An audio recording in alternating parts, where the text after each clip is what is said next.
Hello नमस्कार, वीर सिंह महिला YouTube channel पर आपका हार्दिक स्वागत एवं अभिनंदन है। आप सभी को नमस्कार, सत श्री अकाल। तो आज हम पढ़ रहे हैं पशु परिचर भर्ती के लिए कुछ पशुपालन संबंधित प्रश्न 20 प्रश्नों की पीडीएफ है। परीक्षा के अंदर ऐसे ही प्रश्न आते हैं। आप इन परीक्षाओं के लिए इस पीडीएफ को बार बार दोहराएं। एक बार दो बार दोहराओगे तो आपके मौखिक रूप से याद हो जाएंगे और आप लिख कर याद करें। परिश्रम करने वाले की कभी नहीं हार होती है। जितनी मेहनत करोगे उतना ही आप सक्सेस होंगे, कामयाब होंगे।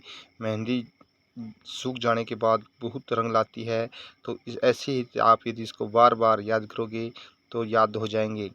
परीक्षा के लिए ये वीडियो महत्वपूर्ण है। राजस्थान के आगामी पशु परिचर की भर्ती है उससे संबंधित है। ये 20 प्रश्न हैं।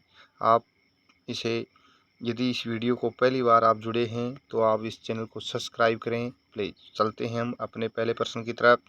कृषि कार्य हेतु नर गाय का बधियाकृत करना कहलाता है बुल्क, फीडर, स्टीर। इनमें से कोई नहीं। तो कृषि कार्य हेतु नर गाय का जो बधियाकृत करना है उसे बुल्क कहते हैं। दुधारू पशुओं में जीवाणु के कारण कौन सा रोग होता है? रक्त न्यूनता, गलघोटू, पशु प्लेग या खुरपक्का मुंहपक्का। तो जीवाणु के कारण गलघोटू रोग होता है पशुओं के लिए। आप यदि चैनल पर पहली बार हो तो प्लीज़ सब्सक्राइब करें, लाइक करें और अपने साथियों के साथ शेयर करें। हम हर रोज़ आपको नए नए प्रश्नों की सीरीज अपलोड करते रहेंगे। पशुओं की आंत में कृमियों को मारने के लिए कितने प्रतिशत के कॉपर सल्फेट घोल का प्रयोग किया जाता है? तो इस 2%, 4%, 1%, 3%। तो पशुओं की आंत कृमि मारने के लिए 1% घोल तैयार, सल्फेट का घोल तैयार किया जाता है। अगले प्रश्न में है गाय की अमृत महल नस्ल है दुधारू, भारवाही, दिग्गज, उपयुक्त सभी। तो ये है भारवाही। आप साथ साथ इस वीडियो को कमेंट में बताएं आपको ये कैसा लगा।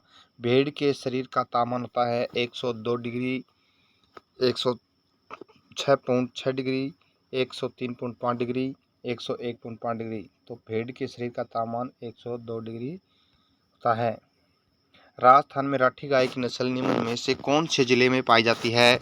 जालोर, करौली, जयपुर, बीकानेर। तो ये है बीकानेर के अंदर पाई जाती है।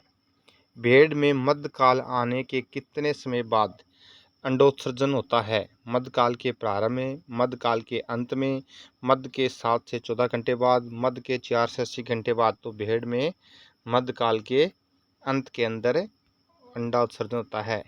अंगोरा ऊन प्राप्त की जाती है भैंस से, भेड़ से, बकरी से या खरगोश से? तो अंगोरा भेड़ ऊन खरगोश से प्राप्त की जाती है। सिंगरोधन की रासायनिक विधि जो सिंगरोधन की सबसे अच्छी विधि है, इस विधि में किस रसायन का उपयोग जाता है? KOH, NaCl, 1 व दोनों, NaOH। तो 1 व 2 दोनों का प्रयोग किया जाता है। दाना में कच्चे रेशे की मात्रा होती है 18% से अधिक, 60% से कम, 18% से कम या 60% अधिक। तो 18% से अधिक। भारतीय नस्ल की गाय जो औसत दूध देती है तथा जिसके कान पत्ते जैसे मुड़े होते हैं कहलाते हैं? थारपारकर, हरियाणवी, कॉकरोच, गिरी। तो ये है गिरी नस्ल की गाय होती हैं। भैंस को बधियाकृत नर को कहते हैं वेडेडर, स्टेर, बुक, 1, 2 व 3 दोनों, 2 व 3 दोनों।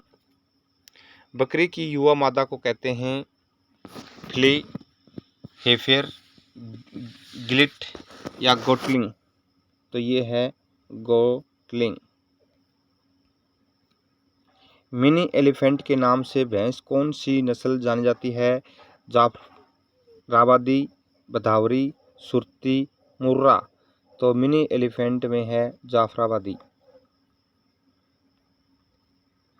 अगला प्रश्न है कास्टिक पोटास द्वारा पशुओं को सिंगरोधन की उपयुक्त उम्र कितनी होती है? कास्टिक पोटास से पशुओं का सिंगरोधन की उम्र 7 से 15 दिन, 1 से 5 दिन, 2 वर्ष या 3 वर्ष। तो ये होती है 7 से 15 दिन। मानकीकृत दूध में वसा का नियमित अंश होना चाहिए 4.5%, 6.5%, 3.5% या 5.5%। तो ये है 3.5%। थारपारकर गाय का प्रजनन केंद्र कहाँ है? थारपर गाय का प्रजनन केंद्र झालावाड़ की डीग तहसील, सूरतगढ़ की श्रीगंगानगर, वल्लभनगर की उदयपुर, नौहर हनुमानगढ़। तो ये है सूरतगढ़ के श्री गंगानगर में। घी में सर्वाधिक कौन सी विटामिन की प्रधानता होती है? Bit B, bit D, bit A या बिट सी?